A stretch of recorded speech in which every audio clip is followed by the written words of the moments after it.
Today we are walking through a simple, reliable way to install Docker Desktop on Zorin OS 18. The whole idea is to make the setup smooth, understandable, and free from the usual hassle people face when dealing with repositories and keys.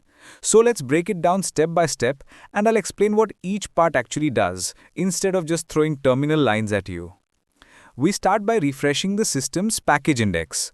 Think of this as asking your system to update its checklist of what software exists and where to find it. Without this, you might end up installing outdated packages or running into errors because your system simply didn't know what's available.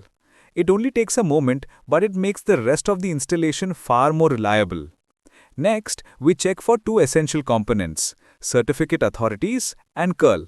If your system already has them, great, you don't have to do anything here. If not, we install them. The certificates allow your system to trust secure websites, and curl is the little tool that lets us fetch files and data from the internet through the terminal. After that, we create a dedicated keyrings directory. Once the directory exists, we grab Docker's official GPG key. This is Docker's signature, the digital stamp that proves their software is authentic. Your system will later use this key to verify every package downloaded from the Docker repository. Without it, Docker Desktop simply wouldn't install, because your system wouldn't trust the source. This step is all about security and authenticity. With the key in place, we finally add Docker's repository to our system. This is the moment where we are telling Zorin OS, here's another safe location where you should look for software, specifically Docker packages.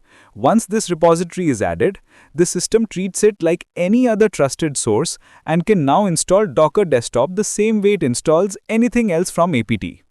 Right after that, we refresh the package index one more time.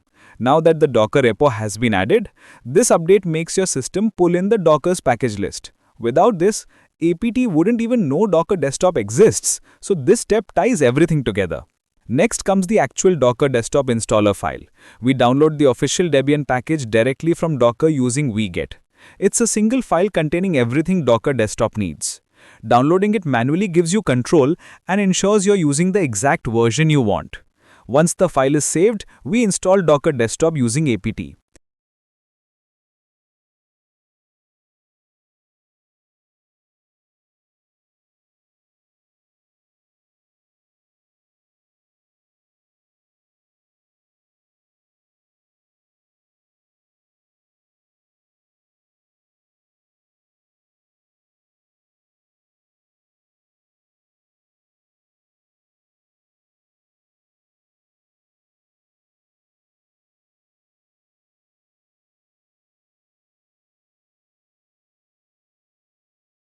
This approach is cleaner because apt automatically handles any dependencies the app needs.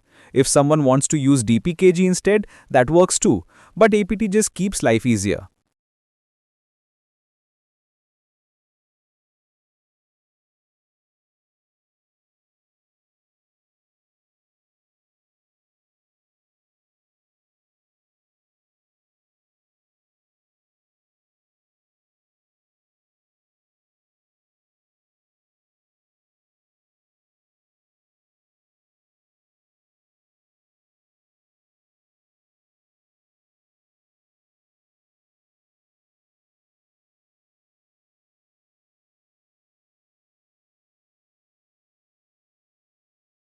When the installation finishes, Docker Desktop is fully set up on your system.